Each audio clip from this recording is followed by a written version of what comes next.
Welcome again, everyone. Jerry's Old Guy Review. Adult beverage. Heat. Welcome to Hang on a sec. Hang on, I got the wrong show. Hang on. All right. Welcome to the Mind's Eye RC. I think there was a bit of a glitch at the beginning there. So I wanted to do episode number 2 of my Exploring the Mind. So this is kind of a concept that's on a couple channels. And well, okay, let's face it, I think Jerry Old Guy's Review pretty much has a monopoly on Fridays, possibly Thursdays. So I'm just going to do a Exploring the Mind whenever the hell I want kind of thing. So this is episode number 2. And thank you to Jerry's Old Guy Review for this concept. I also gave him credit for it. And I like it. I like listening to his show, and I think I'd like to show you guys kind of what I'm doing here. And I got a few things to talk about today. First, I thought, let me put my little mic on here, and I'm going to show you some of the work I did in my little garage in here, and something I want to work on that I would appreciate some advice on. That'd be great. And then I'm just going to go through a few topics. And so here, let me grab the camera and I'll show you. So I showed you guys before, here's the backdrop for basically all my videos. I was going to extend the wall, kind of like Easy Boy's doing right now. He's doing a phenomenal job. So if you haven't checked out his channel, or I'm sure everybody that's listening to me right now has checked out his channel, but check out his video and how he's built the extension and everything. He's done a phenomenal job on that. And it takes a lot of time. So kudos to him. I obviously didn't have the patience. So I just got a bunch of signs and figure I'd have that as the background over here as the second part of my my room here and everything I have. So here's what I wanted to chat about a little bit. I'm just going to bring a chair over here, and I'm going to just fix this, I guess like that. So here's what I have. It's kind of leftovers. So here is a body from the FMS Power Wagon, the FCX24. And I thought, okay, so I got a new one for my Power Wagon, and I figured I would take this and try to find a platform and build something on it, but something with a bit of a longer stretch on it, I guess, a longer body, or chassis, I should say. So this is the only one I have laying around. This is from the Easy RC Glacier. So basically all plastic, which is fine. I think, you know what, once you get the motor and everything else in here, it's going to be fine. So what I'm thinking of doing is figuring out a way, and I don't think it'll be too hard with the front, and same with the back. I can get a motor in there. I'm thinking of mounting it on like that and kind of making it look like a stretched out Power Wagon. And in the back here, I'll probably put some wood for a bit of a bed and new wheels. I think I might leave these shocks. And the reason I'm doing that is I changed the shocks. I got a replacement Glacier, and I changed the shocks out, and I tried to stand them up because I think, as everybody knows, on these, they're on very much of an angle, and they got a really stiff spring on them. But it's got good movement to it. So I'm thinking what I'll do is leave the shocks. I need a transmitter, motor, ESC, all that stuff. I'm going to get something for that. I'm going to figure out a way to mount this body. I think I have an idea for the front. It's just the back here. I got to figure something out. Throw some wood on it. You know what? I was going to throw some new tires and stuff, but for the sake of this, these are really squishy tires, by the way. These are off of, let me get my glasses here. These aren't off of the Glacier, I know that. I think these are off of, they're called a Taraz Why do I think this was off of my TRX 4M? Maybe. Anyways, regardless, they're nice squishy tires. The rim looks pretty cool. It's like a spoked, if you can see it there, right? So I think it's a 5-spoke. So I think with this dirty thing on there, I get myself some guts for it. Figure out how to get this piece up. And I'll do it. I'll figure it out. And then maybe I've got the rest of the axles. Probably some I'll probably just leave the axles for now. I think I'm pretty sure they're just plastic gears in the diffs, but until something strips on me, it's going to work. I'll probably get some metal drive shafts or see if I have. I got a bunch of drive shafts. I might have enough, even some of these leftover plastic ones. And these aren't too bad because they've got that star shape in there. And none of them have ever twisted on me. So anyways, that's where I'm going with it. I'm rambling. This is what I'm thinking of doing. And I think it'll be kind of neat to see where it goes from there. Do that. And then I think that's it for that. So a few things I wanted to talk about. One of the things was that comes up a lot is toy grade versus hobby grade, and people saying, "Oh, that's a nice toy." Um, the way I'm looking at RCs is how much enjoyment do I get out of it, and not what anybody else thinks about it. Now I've got a wide array of RCs.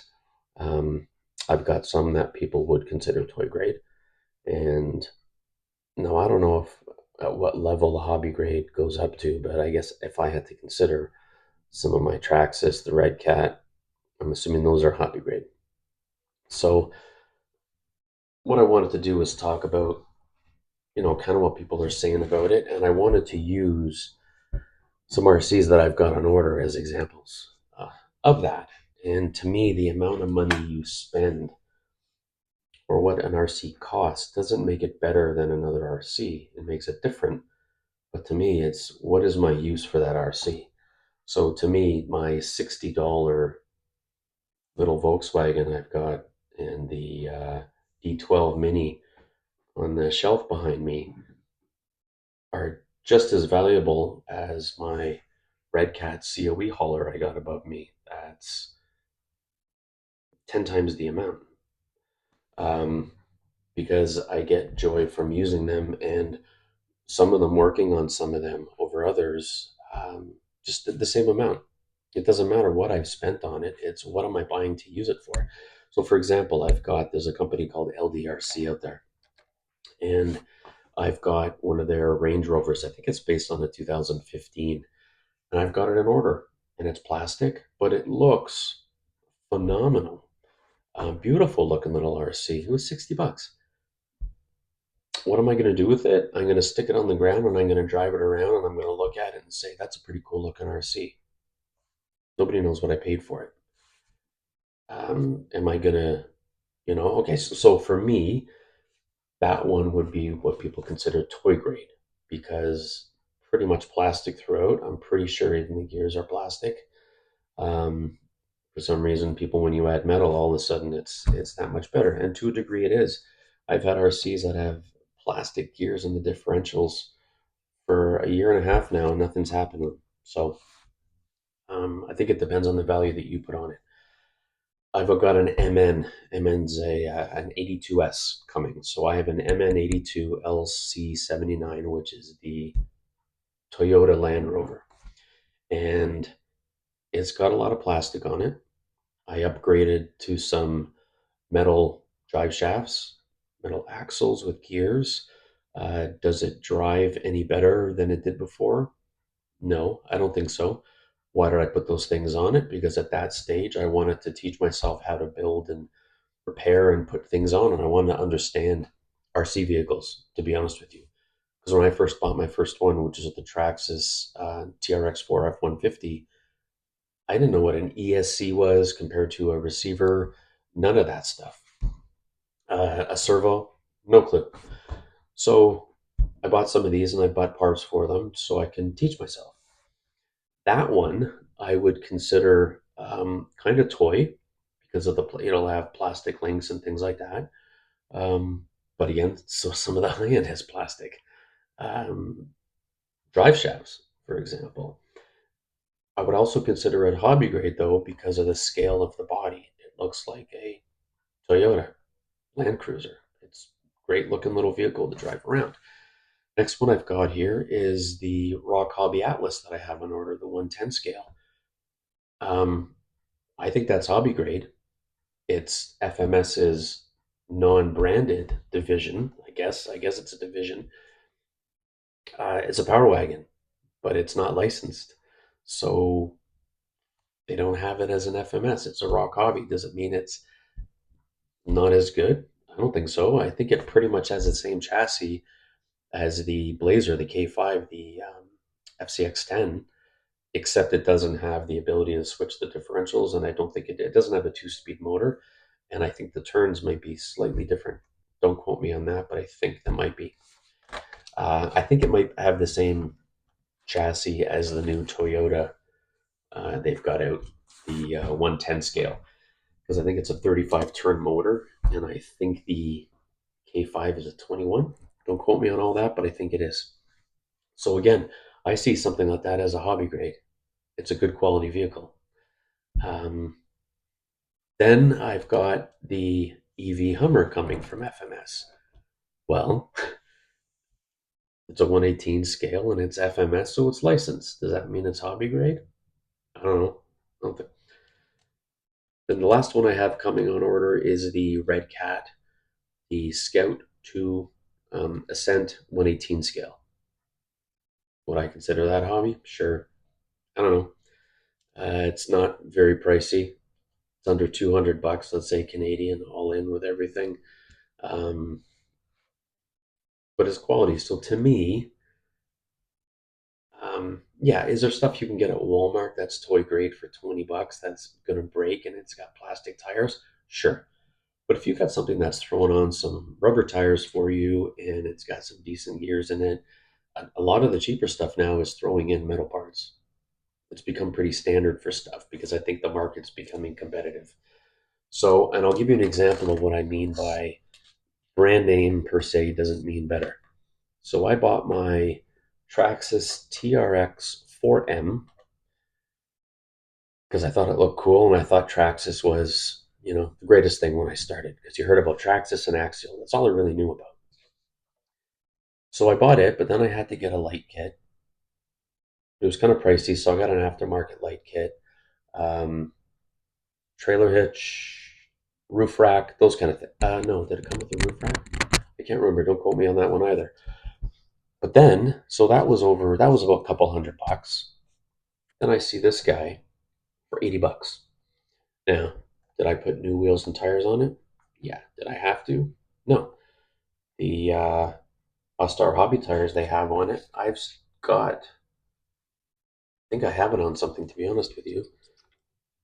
But I put some new rims on it because the other ones looked toyish. They did. They were plastic. Came with a roof rack, came with the trailer hitch, came with lights, everything you want with lights, just no rear running lights, but brakes, signals, all that stuff. It's got a light bar there. And this thing actually drives better for 80 bucks. Plus, let's say I put some brass links on it to give it some weight, um, and they had plastic drive shafts. And again, this was during the stage where I was like, I'm going to buy stuff and try. How do you build these things? How do you repair them? How do things come on and off of them? I wanted to learn about it. So I put this stuff on to give it some weight. And this thing is awesome. I got to tell you, it drives way better than my Defender. And I will put it up against it any day of the week. So if somebody looks at it, goes 80 bucks, oh, that's a toy grade piece of shit. Uh, they don't know what they're talking about because they're all about ego and brand name and all that kind of stuff. So to me, it doesn't matter how much you spend, it's what's coming in it because there are some high end vehicles that have, I'll tell you right now, the I think it is the ROCHobby. It's got plastic drive shafts, and you'll see a lot of places things still have plastic links, things like that, and you'll get some of the cheaper. RCs coming with ball bearings throughout, um, metal gears, blah blah blah, and they're kicking the shit out of some of these other companies. So to me, do your research, investigate, talk to people, watch videos, watch my videos. Don't take everything I say as gospel. Um, just because I say it doesn't mean it's right, or because I think I've done something good. Um, watch a ton of videos, watch a bunch of different channels. That's what I did, and I took a little piece from every single one, and I learned about this hobby. Um, what else? Okay, the last thing I wanted to talk about. So basically, if you enjoy it, if it gives you enjoyment, and you're running it around, and you got a smile on your face, it doesn't matter what you paid for it. It's just as valuable. Okay, and I'll give you an idea. This guy here, $40. It's a Volkswagen CXD, I think it is. I painted the interior red, and this thing, yeah, you know what? It's covered on the bottom, but everything in here is plastic. But when I drive it around, I think it looks cool, and I'm happy. I bring out my hauler there and drive it around, and I'm happy. That thing cost 10 times more than this did. More than 10 times. Let's say 11 or 12 times. All right, so there's that. So I hope I gave people something to talk about. I'd like to hear what you think and how you feel about it, because it used to really bother me, especially when I first got into this hobby. Because I'm a mid 50s man, and I'm playing with toys, building fake little garages, and I'm buying little dolls to put in my cars. I got to tell you, sometimes I felt embarrassed until I fell into this community. Um, and I realized it's a pretty cool hobby. It's brought me a lot of joy, I got to tell you. And the last thing I wanted recommendations on a desert buggy. Would I love to go out and get the new one from what is it? A sand buggy, desert buggy, whatever you want to call them. I don't necessarily need to spend $700 or $800 on it, which is 500 US. I know Traxxas has them. I believe the new one out. I don't think it's FMS. I think it's ROCHobby, I believe, who's got the one out. And I don't know. I don't have. I live in Canada. Not like I'm in Arizona in the desert or somewhere I can just run the crap out of this thing. I'm limited to where I can do it. So something that goes 8,000 miles an hour isn't exactly my need. But I want something durable because I'm going to be driving this thing fast. And if people have them and they're proven to last, I'm not going to be stupid about it. I'm not going to jump the thing 40 feet in the air and expect it to survive. I take care of my stuff to a degree. But any recommendations on a desert buggy? It can be 118 scale, 112, 110, whatever you think. Um, I've seen some of the bigger ones. They're really cool because they're weighty and they have a real natural movement to them. So maybe I'll save up and I'll stop buying some of the smaller stuff for the next year, and then maybe put some coin into. Plus, I have 5 new ones coming. I can only justify it to my wife so long, right? Um, or I can only slip one into the pile and then have her walk in and go, "Is that new?" So yeah, recommendations on a desert buggy would be appreciated, and then why you're recommending it would really help me because I'm doing some research on them now. And again, there's so much out there now; it's so saturated that I figured I'll go to the source and the people who are using it. So okay, thanks everyone, appreciate it. Um, I know I did a video of shout outs, and I told myself every episode I did one of these, I'm going to do a shout out. So I might be doing some overlapping here.